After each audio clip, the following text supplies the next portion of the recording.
Okay, before I get too deep into things, it's always good to do a little housekeeping as you go and add a few comments. So if you're unfamiliar with Python, adding a number sign allows you to type things in that will not necessarily show up as code. So they're commented out. So I'm just going to add a couple of notes that these couple of things we've done so far, what they do, prepping and deleting objects in the existing scene, and importing the STLs. Now, above and beyond that, I'm not going to rerun this over and over and over again every time to import all these objects. Now I can worry about that later on. So for the moment, I'm going to comment all of this out. And you can do a multi-line comment out by adding three quotation marks.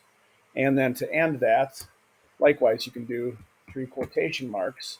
And if I go ahead and type things in, it's fine. Without that,